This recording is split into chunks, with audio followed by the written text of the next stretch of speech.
Hello and welcome to a special preview edition of the Silver Bulletin. My name is Aaliyah Jackson, and with me I have Colin Gay and Wyatt Crozier, and we are here in sunny California, right outside the Rose Bowl for Ohio State's Media Day.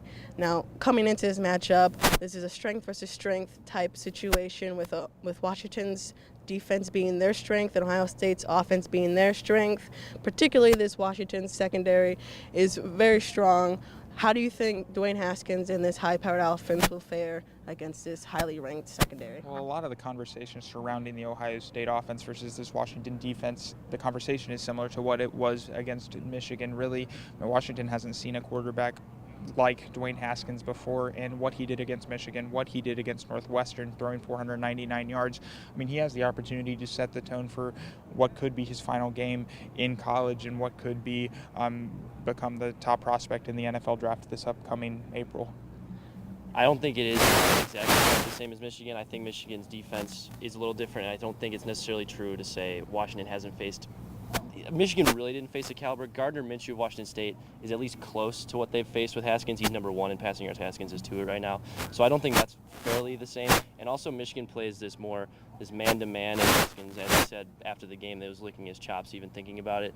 So I think he was able to beat Michigan downfield with that type of thing. Washington has the least passing yards per completion in the country, and they play as very zone defense, so I think it's going to be harder for Haskins to make those down the field plays. I think he'll get the yardage, but I think he'll be more with short throws and making something happen down there. I think it's a very different matchup than Michigan in a lot of ways, but it's the same sort of level of strength from the defense. Now, outside the field, there was a bunch of storylines that we addressed here at Media Day, including Tate Martell addressing his transfer rumors. He said he's going to stay at Ohio State, regardless if Justin Fields from Georgia transfers to Ohio State. Do you think Tate Martell has the opportunity and the skill set to beat out Justin Fields should he come to Ohio State in a transfer? Well, I don't know if I think he does, but I think he thinks he does indeed. I mean, he's a confident guy. All he said is he's been working his butt off, and he's been sitting behind Dwayne Haskins. He said it a little differently. Yeah, he did say it a little differently, but he's been working behind Dwayne Haskins, behind JT Barrett, behind Joe Burrow when he was here, and he feels like it's his turn. He's learned the offense. He's sat through meetings. He's learned what he called Ryan Day's NFL pro-style offense, and it's a very difficult playbook to read. He said anybody coming in wet, because they're going to need a fourth quarterback no matter what, with Matthew Baldwin and Chris Chuganoff and Tate Martell being there on the roster, as opposed if Dwayne Haskins indeed leaves. They're going to need another quarterback, but he said if Justin Fields or someone like that, they have to come in and learn this difficult offense, and they're not going to learn it in a spring. So he feels confident it's his job to lose, and he feels like it's his turn to have an opportunity to win ball games and to hopefully, in his case, win a national championship. I'm a lot with you. I think it was exciting to hear Tate Martell be this vocal. We haven't really seen him do this in a while. To be so confident in himself, to be this guy that a lot of people think he is with this confidence. I'm with you, though. I'm not as confident as he is that he would win that job if Justin Fields was there. 5-star recruit, one of the highest ever rated by 24/7.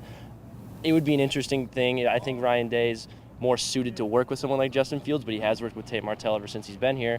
So it'd be an interesting back and forth, and I would be very excited to see it if indeed Haskins is leaving. Now, Ohio State will take on Washington on New Year's Day in Urban Meyer's last game. What are your guys' final score predictions for this matchup? I don't have a score prediction yet. We're not there yet. I really do think the storyline is set. I think Ohio State's going to send Urban Meyer off in that fairy tale setting that they want him to. And I think it's going to be a win for him in his final game as a head coach. Yeah, I would pick Ohio State somewhat handedly, maybe like 35-21, 2-touchdown sort of game.